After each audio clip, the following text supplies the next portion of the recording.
Hoy, mic check. Dito siya ngayon.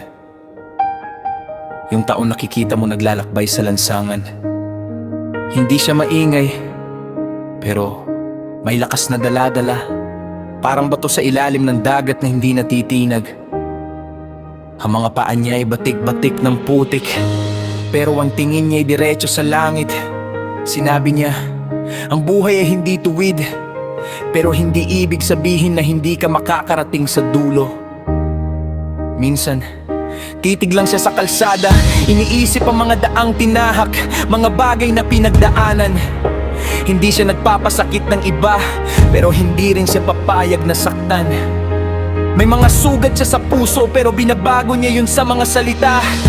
Bawat baray palang paghinga, buhay na ibinibigay sa mga taong nakakarinig. Sa itininging daan, hindi kailangang sumigaw para marinig. Ang lakas niya'y nasa puso, parang ilaw na hindi mamatay sa dilim. Siya'y tinginging daan, bawat hakbang ay tuldok sa kwento ng buhay. Hindi siya nagpapanggap, tunay na siya, yan ang tunay na lakas ng isang tao. Siya'y tinig-ing daan, salita ang kanyang sandata. Hindi niya kailangan ng iba para patunayan na siya'y narito pa. Simula pa lang, alam niyang hindi madali ang daan. Mga taong akala mo'y kasama, pero sila'y naging dahilan ng kanyang pagbagsak minsan. Uminom siya ng lungkot, pero hindi siya tumigil sa pagbangon. Kinain niya ang hirap, pero ginawa niya itong lakas para sa susunod na hakbang. Nakita niya ang mga mata ng mamahal niya, puno ng pag-asa. Kahit na minsan ay may luha, sinabi niya sa sarili, hindi ako pababayaan silang mag-isa. Iniwan niya ang mga bagay na hindi kailangan, pinili niyang sundan ang tunay na daan. Bumili siya ng mga libro, natuto siya ng mga bagong salita para maiparating ang kanyang mensahe na maayos. Isang gabi habang siya naglalakad, nakita niya ang isang batang naliligaw sa kanto. Hindi siya nagatubili, tinulungan niya itong makauwi. Binigyan pa ng pagkain na dala niya. Doon niya napagtanto ang tunay na lakas ay hindi sa pagiging matapang, kundi sa pagiging mabuti. Bawat gawa niya ay parang kanta, puno ng pag-ibig at pag-asa para sa lahat. Huwag mong sabihin siya'y mahina, alam niya kung paano harapin ang mga hamon. Hindi siya nangangamba, alam niya na ang daan ay mahaba, pero hindi ito imposible.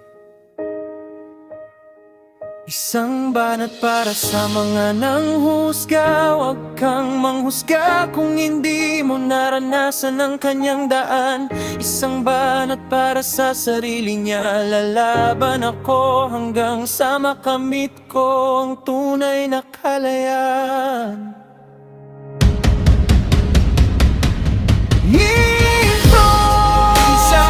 Buo ko siya sa tabi ng kalsada, titingin sa mga bituin, iniisip ang kanyang mga pangarap. Nakikita niya ang mga bata na naglalaro, parang siya rin dati, walang alahangin sa mundo. Pero alam niya na ang buhay ay may halaga, kailangan pahalagahan ang bawat sandali. Natutunan niya na gamitin ang kanyang boses para baguhin ang mundo. Hindi siya nagpapasalamat sa mga pagkakamali, pero nagpapasalamat siya dahil binigyan siya ng pagkakataong matuto. Nagpapasalamat siya dahil may mga taong naniniwala sa kanya. Nagpapasalamat siya dahil natutunan niya kung paano magmahal ng tunay.